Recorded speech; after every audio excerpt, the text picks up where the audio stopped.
Hi everyone, golden pedagogy by UV में आपका स्वागत है।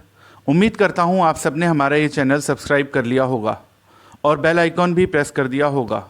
सब्सक्राइब करने से आप अपडेटेड तो रहेंगे ही, साथ ही हमें भी पता चलता रहेगा कि आप लोग हमारा ये चैनल लाइक कर रहे हैं, जिससे हमें और भी कंटेंट बनाने के लिए प्रोत्साहन मिलता रहेगा। इसी के साथ उम्मीद करता हूँ आपने डिस्क्लेमर भी पढ़ लिया होगा। हमारा इंस्ट्रक्शन देने का माध्यम रहेगा इंग्लिश, जिससे कि ज़्यादा से ज़्यादा लोग इसका फ़ायदा उठा पाएँ, जबकि बुलेट पॉइंट्स इंग्लिश में रहेंगे। चलिए सीधे जंप करते हैं टॉपिक पर। Hi everyone, welcome to golden pedagogy by UV. I hope you all must have subscribed to our channel and also have pressed bell icon, which shall keep you updated and also shall help us know how well you guys are liking our channel, so that we continue being motivated to create new content. I also believe you all must have gone through our disclaimer. The medium of instruction shall be English for understanding of a wider audience. However, the bullet points provided shall be in English language. Let's straight away jump over to the topic. Subject है transfer of property act 1882 और topic है actionable claim. इससे related questions आप अपने screen पे देख सकते हैं। गाइज, इससे पहले मैं एक्शनेबल क्लेम का स्टार्ट करूं थ्योरी, आपको बेसिकली बहुत सारे स्टूडेंट्स को इसमें कन्फ्यूजन होता है, बहुत ही मुश्किल सा लगता है। एक्शनेबल क्लेम उनको समझ नहीं आता होता क्या है। तो मैं आपको एक बहुत ही सिंपल सी लैंग्वेज में टर्म्स में समझाता हूँ एक्शनेबल क्लेम होता क्या है। एज़ पर TPA 1882, गाइज मैं TPA यूज़ करूँगा ट्रांसफ़र ऑफ प्रॉपर्टी एक्ट की जगह। TPA 1882 के हिसाब से एक्शनेबल क्लेम वो क्लेम होता है, ऐसा क्लेम किसी डेट में मतलब लेनदारी, तो ऐसा क्लेम जो कि किसी मॉर्गेज मतलब गिरवी रखते हैं कोई इमूवेबल प्रॉपर्टी, या प्लेज करते हैं या हाइपोथिकेट करते हैं, तो ऐसा कोई क्लेम नहीं, बल्कि ऐसा क्लेम जो कि सिक्योर्ड नहीं होता, और बेसिकली ये एक बेनिफिशियल इंटरेस्ट होता है किसी मूवेबल प्रॉपर्टी में जो उस आदमी के पोजेशन में नहीं है, ना या तो एक्चुअल पोजेशन में भी नहीं है या कंस्ट्रक्टिव पोजेशन में नहीं है क्लेमेंट के, और जिन क्लेम को कोर्ट्स भी मानती हैं कि भाई हाँ, आपका इस पे हक बनता है, आपका इस अमाउंट के ऊपर हक बनता है और आप इसको बाय कोर्ट भी क्लेम कर सकते हो। एग्ज़ाम्पल इसका देना चाहूँगा, जैसे कि लॉटरी टिकट। तो लॉटरी टिकट आपका एक एक्शनेबल क्लेम का ट्रांसफ़र माना जाता है, सेल ऑफ लॉटरी टिकट। ऐसे ही right to recover insurance money. अब इंश्योरेंस मनी में क्या होता है, इंश्योरेंस मनी कोई ये तो है नहीं आपके पास एक मूवेबल प्रॉपर्टी है, पैसा है, इंश्योरेंस के बदले में क्या मिलता है, पैसा मिलता है, लेकिन वो पैसा क्या है, किसी डेट से भी सिक्योर्ड नहीं है, कुछ नहीं है, प्लस वो मूवेबल प्रॉपर्टी है। तो ये सारी चीज़ों के डेफिनेशन के अंदर में आ जाता है इंश्योरेंस का मनी। ऐसे ही एक पार्टनर का स्यू करना और पार्टनर्स के ख़िलाफ़ कि भाई मेरा हिस्सेदारी दो, ये भी एक एक्शनेबल क्लेम है। रेंट के एरियर्स को क्लेम करना, ये भी एक एक्शनेबल क्लेम है। तो ये सारे क्लेम्स को एक्शनेबल क्लेम माना गया है। और लॉटरी टिकट्स का बेसिकली केरला हाई कोर्ट का जजमेंट था, उसमें हाई कोर्ट ने बोला था, केरला हाई कोर्ट ने, कि जो परचेज़र है लॉटरी टिकट का, उसको एक बेसिकली एक प्राइज़ मनी का जो एक इंटरेस्ट मिलता है, जो उसको एक दावा मिल जाता है अगर वो लॉटरी जीतता है, तो बेसिकली वो मोटा मोटा एक्शनेबल क्लेम के उसमें ही आता है, डेफिनेशन के अंदर में आता है। एक इम्पॉर्टेंट बात ध्यान रखने वाली है कि सारे क्लेम जो हैं वो एक्शनेबल क्लेम नहीं होते। ये नहीं है कि जो भी क्लेम मेरा दावा है तो वो एक्शनेबल क्लेम है। वो क्लेम या तो किसी डेट में होना चाहिए, डेट मतलब जो मेरी लेनदारी है किसी से उस पर, या किसी beneficial interest in movable property, किसी मूवेबल प्रॉपर्टी का अगर बेनिफिशियल इंटरेस्ट मिलता है उस पर होना चाहिए। तो ये बात यहाँ ध्यान रखने वाली है। बेसिकली ये भी बोल सकते हैं कि actionable claim is an incorporeal real right. Incorporeal का मतलब होता है इसका कोई मटेरियल मतलब जो वास्तविकता में एग्जिस्ट नहीं करती हो, दिखती नहीं हो, उसको इनकॉर्पोरियल बोलते हैं। तो ये हो गया एक्शनेबल क्लेम। अब section 3 of transfer of property act के हिसाब से हम एक्शनेबल क्लेम अब डिटेल में समझेंगे तो अब हमें बेटर तरीके से समझ आएगा। तो बेसिकली इसका पहला पॉइंट है कि भाई एक्शनेबल क्लेम है वो अनसिक्योर्ड मनी डेट होना चाहिए। मतलब वो कोई किसी हाइपोथिकेशन डेट हमने पढ़ा था ना, ऐसा नहीं गिरवी और उसके अगेंस्ट में हो, तो वो अनसिक्योर्ड होना चाहिए। और एग्जिस्टेंट मतलब वो एग्जिस्ट करना चाहिए, ऐसा नहीं कि उसके ऊपर से दावा हमारा हट गया हो या किसी लिमिटेशन एक्ट के अंदर ऐसा हो गया हो कि हम उस चीज़ पे दावा ही ना कर पाएँ।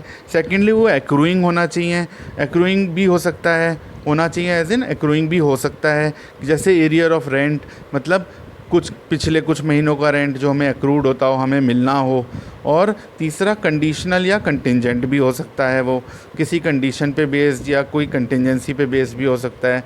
Secondly claim to the beneficial interest not in possession of the claimant, कि जो वो ऐसा क्लेम जो कि किसी हम दावे करने वाले के पोजेशन में ना हो। अब इसके लिए क्या कंडीशंस नेसेसरी हैं, कौन सा क्लेम एक्शनेबल क्लेम कब माना जाएगा? पहला हमने पढ़ा था, समझा भी था, मूवेबल प्रॉपर्टी होनी चाहिए। इमूवेबल प्रॉपर्टी जो होती है उसके अगेंस्ट में क्लेम एक्शनेबल क्लेम नहीं होता, मूवेबल होती है। ये चीज़ बहुत ध्यान रखने वाली है। सेकेंडली ऐसी प्रॉपर्टी वो दूसरे के पोजेशन में होनी चाहिए।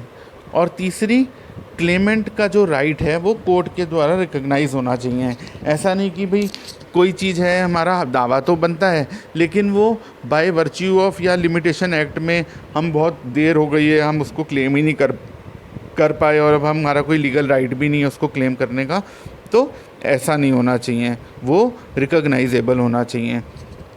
अब मूवेबल टाइप्स पे आ जाते हैं कि भाई मूवेबल जो ये क्लेम हम बोल रहे हैं इनकी क्या क्या टाइप्स होती हैं। पहला हो सकता है चोजेज इन पोजेशन। इसको क्या बोलते हैं? बेसिकली ये टेंजिबल मूवेबल प्रॉपर्टीज़ हैं। टेंजिबल मतलब जो सीन, टच या फील करी जा सकें। जैसे कि टेंजिबल मूवेबल प्रॉपर्टी में फॉर एग्जांपल क्या आ सकता है, जैसे करेंसी नोट हैं, मुझे दिखते हैं, मैं उनको छू सकता हूँ, मैं फील कर सकता हूँ। और दूसरा होता है चोजेज इन एक्शन। चोजेज इन एक्शन मतलब इंटेंजिबल मूवेबल प्रॉपर्टीज़ जो मुझे दिख नहीं सकती, जैसे कि इंश्योरेंस का क्लेम, इंश्योरेंस अमाउंट मुझे दिखती नहीं है ना, इंश्योरेंस की अमाउंट एज सच, भाई वो तो किसी चीज़ के, जैसे फायर इंश्योरेंस ली, घर जलने के बाद मैंने बोला कि जी मेरे घर की इंश्योरेंस करा रहा हूँ और घर अगर मेरा जलेगा तो ही तो वो अमाउंट मिलेगी मेरे को, तो इनको बोलते हैं चोजेज इन एक्शन। तो बेसिकली दोबारा से इसको रिकैप करते हैं। पहला चोजेज इन पोजेशन जो कि टेंजिबल होती हैं, और चोजेज इन एक्शन जो कि इंटेंजिबल होती है। अब मोड ऑफ असाइनमेंट मतलब इसको मैं दूसरे को कैसे दे सकता हूँ, असाइन कैसे कर सकता हूँ? क्या एक्शनेबल क्लेम में किसी अपना एक्शनेबल क्लेम किसी दूसरे को असाइन कर सकता हूँ, दूसरे को दे सकता हूँ? पहला यस, दे सकता हूँ। कैसे होना चाहिए? राइटिंग में होना चाहिए, ओरल नहीं चलेगा, मुँह जबानी नहीं चलेगा कि भाई मैंने अपना जो ये राइट है ये तुम्हें दे दिया, इसका कंसिडरेशन हो भी या नहीं भी हो उससे कोई फ़र्क नहीं पड़ता। और ट्रांसफरर जो दे रहा है दूसरे को वो खुद या तो साइन करे या उसका एजेंट साइन करे। और रजिस्ट्रेशन की इसमें कोई ज़रूरत नहीं होती और कोई सेपरेट ट्रांसफ़र डीड की भी ज़रूरत नहीं होती। प्लस एंडोर्समेंट भी जो करना उस पर, वो ज़रूरी नहीं है कि एंडोर्समेंट कर दिए सिर्फ तो वैलिड नहीं है, ऐसा नहीं है।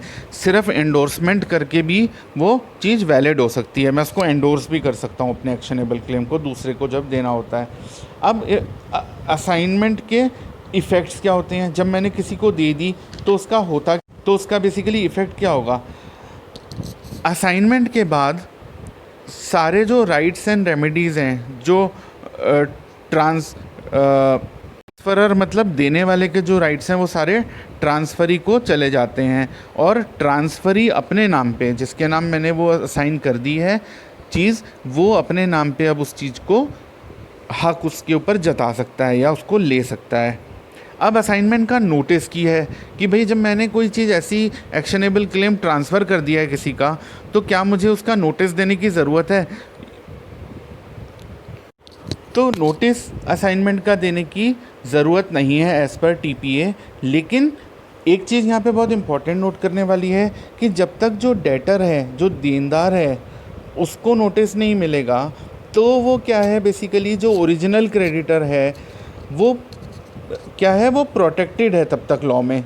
एग्जाम्पल इसको इजी वर्ड्स में समझाता हूँ कि सपोज़ करो एक आदमी ने दूसरे को अपना एक्शनेबल क्लेम ट्रांसफ़र कर दिया या असाइन कर दिया, उसके बाद जो ओरिजिनल देनदार है वो सपोज़ पहले वाले पर्सन को उसके एवज़ में पैसा दे देता है या कुछ दे देता है, तो जब तक अगर जो ट्रांसफ़री है उसने अगर नोटिस नहीं दिया ओरिजिनल देनदार को कि भाई आप पैसा ए को नहीं दोगे, आप पैसा मुझे दोगे क्योंकि ए ने मुझे ये चीज़ असाइन कर दी है, तो जब तक नोटिस नहीं दिया जाएगा तब तक वो बंदा प्रोटेक्टेड है।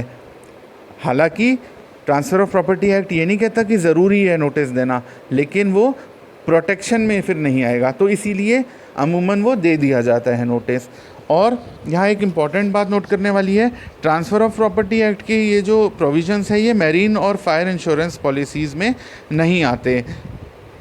जो उनके इंश्योरेंस एक्ट है, मरीन इंश्योरेंस या fire insurance plus insurance act भी जो है सेक्शन 38, वो इसके परव्यू में नहीं आता। वहाँ ऐसा नहीं है कि जैसे ट्रांसफ़र ऑफ प्रॉपर्टी एक्ट में बोला है कि जी असाइनमेंट का नोटिस देने की ज़रूरत नहीं है तो उसमें भी वैलिड है, ऐसा नहीं है, उनके अपने प्रोविजंस हैं।